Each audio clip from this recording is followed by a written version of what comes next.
Sejam todos bem-vindos, alunos do nono ano de Geografia.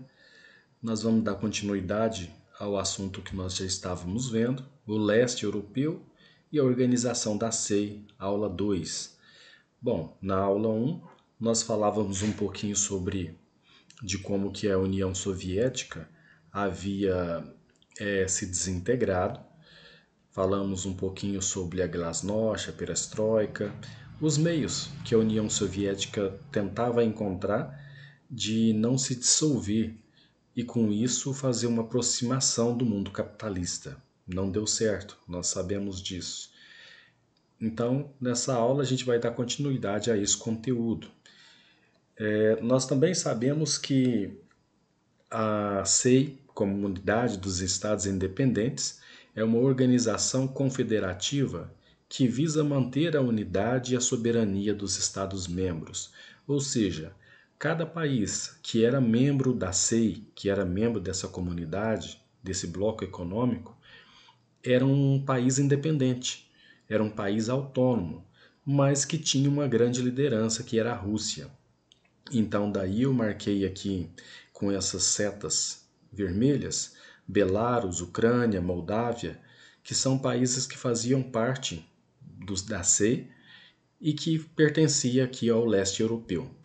Mas a gente vê que todos esses países que estão amarelo, nem todos eles são da Europa, nem todos são do leste europeu.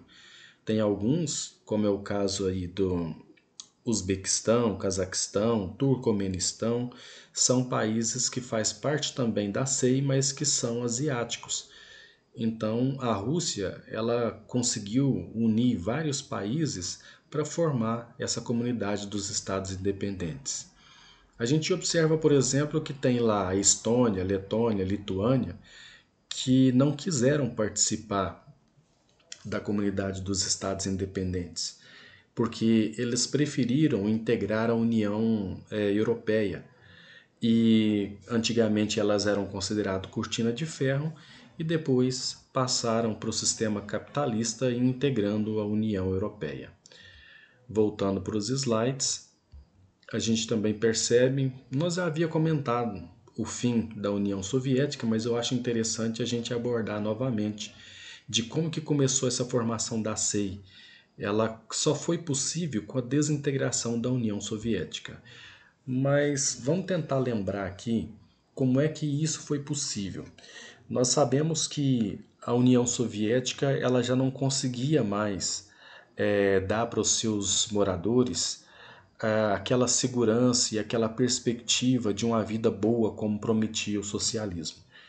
Na teoria, era para todo mundo ter qualidade de vida, era para todos terem uma excelente saúde, uma excelente educação, mas na prática não é isso que acontecia. O que acontecia era que o socialismo conseguiu nivelar toda a sociedade, mas pela pobreza, não pela riqueza. Então, com isso, a sociedade começou a perceber que estava ficando para trás. A União Soviética gastava muito do seu orçamento, grande parte do seu orçamento, em pesquisas militares. Gastava grande parte do seu orçamento em coisas que não ia servir à população civil, apenas ia manter as aparências de uma disputa com os Estados Unidos. E isso foi deixando a população cada vez mais carente, a ponto do desemprego se tornar muito alto e o salário se tornar tão baixo que não conseguiam nem comprar as coisas básicas, como é o caso da alimentação. Então, quando assumiu Mikhail Gorbachev na União Soviética, o último presidente da União Soviética antes da desintegração, ele viu que era necessário fazer reformas e ele procurou fazer essas reformas. Na aula passada nós falamos da glasnost, da perestroika, que nada mais é do que fazer muito parecido com o que a China fez hoje. Tentar uma aproximação com o mundo ocidental, tentar uma aproximação com o mundo capitalista. Então, Mikhail Gorbachev ele tentou fazer essas reformas nesse sentido de não deixar apenas um partido político na União Soviética, então ia ter uma pluralidade de partidos políticos e assim ia haver um pouco mais de democratização e também tentou fazer uma reestruturação econômica, que seria com que deixassem as empresas multinacionais se instalarem na União Soviética para geração de emprego, geração de renda, mas isso só fez a população querer ainda mais o mundo capitalista. A Glasnost, a Perestroika, tentou aproximar ao mundo capitalista, tentou catar o mundo socialista e aproximar ao capitalismo, mas o que fez, na verdade, foi o fim, a dissolução da União Soviética. Então, a gente observa que nós vamos chegar aqui, que esses países membros da CEI apresentavam um sistema produtivo pouco diversificado e tecnologicamente atrasado. Aqui ele vai falar exatamente aquilo que eu falei para vocês anteriormente. A conversão dessas economias, que era socialista e passou a ser economia de mercado, gerou também desemprego, diminuição da renda. Esses países que integram a comunidade dos estados independentes acabaram ficando mais ainda dependentes da Rússia. A Rússia se aproveita dessa dependência que esses países do leste europeu têm e ela sempre leva vantagens nessas comercializações que ela faz com esses países menores. Eu vou passar para vocês uma reportagem agora que mostra o fim, a dissolução da União Soviética em 1991. Essa reportagem na época foi veiculada pela Rede Globo, a apresentação do Cid Moreira e do Pedro Bial, pessoas que estão ainda aqui na mídia e que apresentaram o fim da União Soviética lá em 1991. Preste atenção na reportagem que eu acredito que vocês vão gostar. O mundo inteiro assiste a um dos momentos mais importantes da história, a renúncia de Mikhail Gorbachev. É o fim definitivo da União Soviética.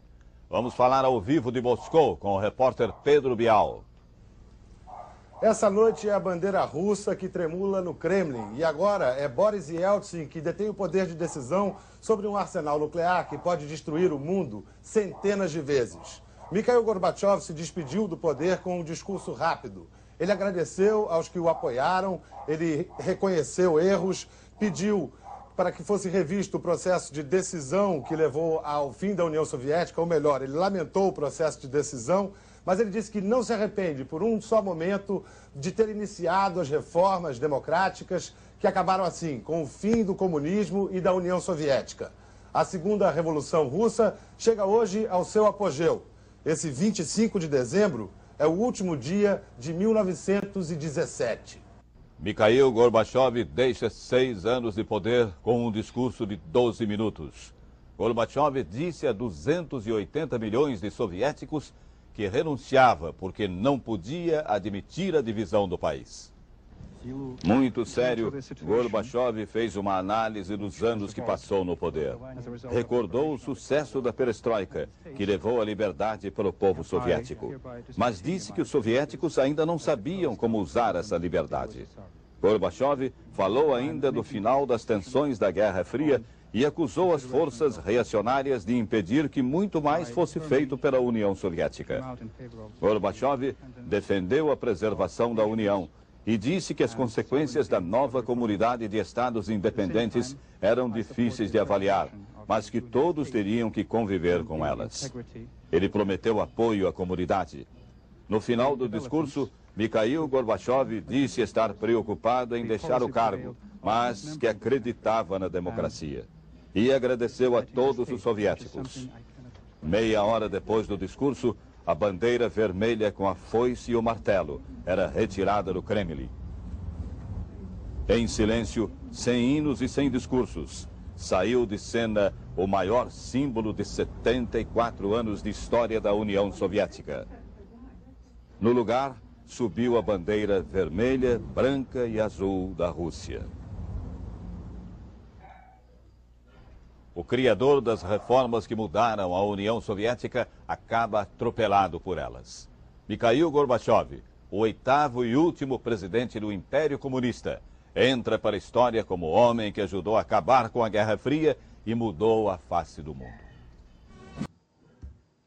Essa reportagem que vocês acabaram de ver, em 1991, ela marcou o fim, a dissolução da União Soviética, marcou também logo em seguida a derrubada do Muro de Berlim e o início da Comunidade dos Estados Independentes que a gente viu nessa aula.